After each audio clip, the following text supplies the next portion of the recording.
The Ninja model family is manufactured and sold by major Japanese motorcycle manufacturer Kawasaki Heavy Industries. It is popular worldwide, and ever since its launch in 1984, KHI has applied its accumulated technology and know-how in an evolution of the Ninja series with every remodeling. Among the 36 models, today we will introduce the Ninja H2R, which is only made to order and cannot be ridden on public roads. The Ninja H2R is a closed-course model developed without having to take into account the restrictions of regulations for use on public roads, and is specially developed for races. This made-to-order bike is the dream model of Ninja fans, and sadly, for most, it will remain a dream because the order period has already closed. Most vehicles, including two-wheelers, are assembled on a production line, but this model is built unit by the same skilled worker or a small group of skilled workers from start to finish. The aerodynamic styling embodies Kawasaki's craftsmanship, which emphasizes functional beauty and uses the industry's first mirror-coated paint on the tank, fairing and seat that creates a 3D effect in the shade and brilliant silver gleam in sunlight. This model develops over 300 horsepower. Black, menacing, muscular, 3 words that describe the quintessential rough crafts custom build. This long and lean Harley-Davidson Softail breakout, nicknamed Asphalt Glider, is Winston Ye's latest creation, and it checks those boxes harder than anything else that he's built so far. People are always curious about how we build a bike that's never been done. For a customer that doesn't necessarily know how to describe what they want, Winston tells us. This time the task was very simple. The customer loved our World Championship bike, Stealth Bullet, but he wanted something more extreme, more exaggerated. They also share an instantly recognizable sampling of custom parts that could only come from the Rough Crafts catalog. Deep, dark fins adorn everything from the headlight cover to the rocker boxes, and their menacing uniformity looks like something pulled straight from an H.R. exhibition. The influence is clear, but the bikes are vastly different if you know where to look.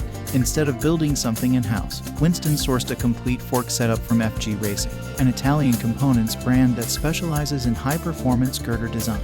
The FG unit is made entirely from billet aluminum and incorporates modern geometry with an equal eye toward performance and aesthetics. A set of custom handlebars are fixed directly to the forks, fitted with Rough Crafts X Arlen nest grips and plug-and-play rebuffing switches.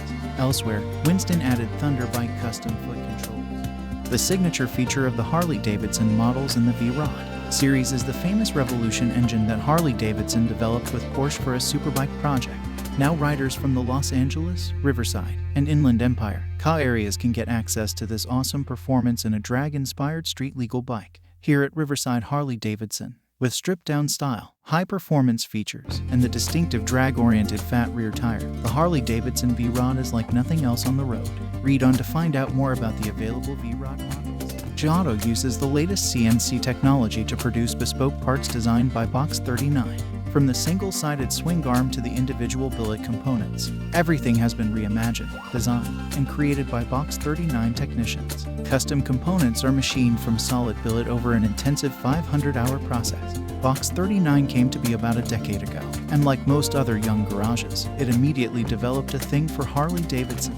More specifically, these guys have a soft spot for the V-Rod family, that insane breed that came out of the American bike maker's factory between 2001 and 2017. In true bespoke fashion, each motorcycle is created according to the individual owner's personal taste. The team works with each client on every design element. The client then tailors the textures and finishes to create their own unique GIOTTO motorcycle. This is an exquisitely detailed motorcycle. GIOTTO uses the liquid-cooled Revolution 60-degree V-twin, displacing 76.1 cubic inches with electronic sequential port fuel injection. On tap is 125 horsepower at 8,250 revolutions per minute, and 85 feet divided by pounds of torque at 7,000 revolutions per minute. A slipper-style clutch allows for aggressive riding, and the inverted forks and twin shocks come with updated settings for superior handling. GIOTTO comes with a proprietary single-sided swing arm made by Box 39 and platinum adjustable air ride suspension. GIOTTO's brakes feature dual full floating brakes. Back at the beginning of last decade, Italian bike maker GIOTTO expanded its lineup of motorcycles with the introduction of the DIAVEL. That would be Italian word for the devil, a name that is more than fitting for this two-wheeled beast. Since the DIAVEL's introduction, 2 generations of the model came and went, and topping them all off were several special editions, including chromo, titanium, and diesel, but also one dedicated to, believe it or not, AMG. The technology on this bike is fully loaded, even for a modern sports bike. It's top drawer in terms of options, rider modes, traction control, ABS, LED lighting, cruise control, all abetted by Bosch's inertial measurement unit. It even has a bloody launch control function. And this is why I like this bike. It's like Ducati have looked at the past and said, how do we make this better, as opposed to the plethora of manufacturers wanting to go retro. It's refreshingly forward-thinking and utterly distinctive.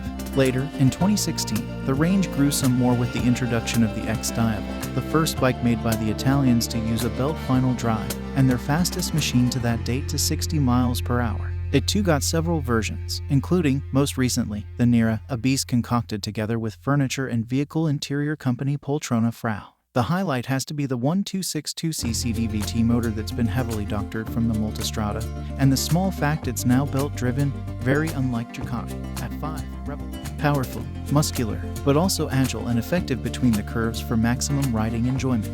The DIAVEL 1260 combines the performance of a maxi naked with the ergonomics of a muscle cruiser. Its design reinterprets the DIAVEL style with a contemporary look, and integrates perfectly the 162 HP Testostradta DVT 1262 engine.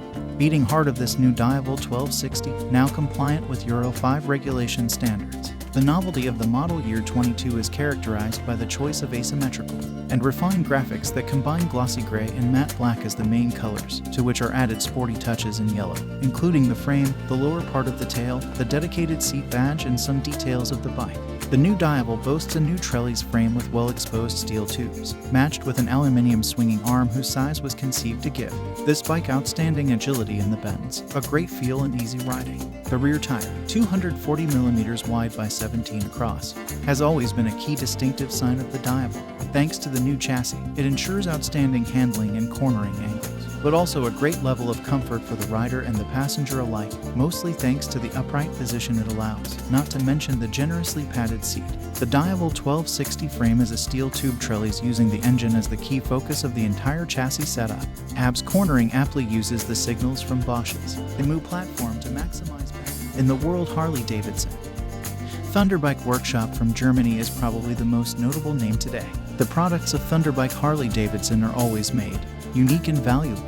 In addition, this workshop does not stop at introducing 1 or 2 units, but continuously launching new products. Just a few days ago, Thunderbike has just introduced a new product with a new name, Harley-Davidson GPS Le Mans. It is known that the new car of Thunderbike is created from Harley-Davidson Breakout, which is one of the levels for the track, especially the Extreme Le Mans race. Described by Thunderbike as a new super premium car in the exclusive GP series, Harley-Davidson GPS Le Mans is really overwhelmed not only by its eye-catching appearance but also in engine power. Specifically, providing power for the car is the V-twin engine block that has been modified to stage IV with a cylinder capacity of 131 psi, equivalent to 2,146.7 cc, producing 123 horsepower and maximum torque of 178 Nm. Unlike the regular Breakout, Harley-Davidson GPS Le Mans has a leg set of 23 inches rims at the front and 21 inches at the back, accompanied by a super large brake disc. The rear rim of the car comes with a single rear shock that allows the user to raise and lower the vehicle height. The car's front forks come with a custom system and act as a damping system. Talking about the details, Thunderbike has given the GPS Le Mans more than 20 different degrees, from the number plate to the stage IV engine and exhaust kit. However, the most significant of the car must be the glossy paint combined with the eye-catching matte yellow color. It is known that the car's shirt color is in charge of cruise design with the criterion of emphasizing the sporty look of the car. The Suzuki RV125 VANVAN is an enigmatic motorcycle that's for sure. Introduced in 2003, it's a revived version of the original RV125 monkey bike, cum beach bike made by Suzuki between 1972 and 1982. As such, although fully road legal in this 125cc form, A1 class learner legal, 2, it's a retro-styled, two-wheeled beach buggy, a cute, leisure bike that is distinguished by its fat, squishy, balloon tires, simple, affordable mechanicals including a fairly soft air-cooled 125cc engine and low, light and manageable proportions. As a result, the VANVAN's very low and easy to ride, and very comfy. Owners report that the plump seat is so comfy, you could ride for hours on it, and, considering its meager performance, you might have to. At the same time, the VANVAN's fairly meager performance, its 60 miles per hour top speed is among the lowest of learner legal 125 machines due to a combination of its menial power output and the high rolling resistance created by its fat tires means that both insurance costs and its fuel consumption rate are quite low as well. The brakes, meanwhile, comprising a fairly basic, old-school single 220mm disc at the front with a 110mm drum at the rear, neither featuring ABS, may also be decidedly basic, but considering the VANVAN 125 seconds performance, are up to the job and nothing to complain about.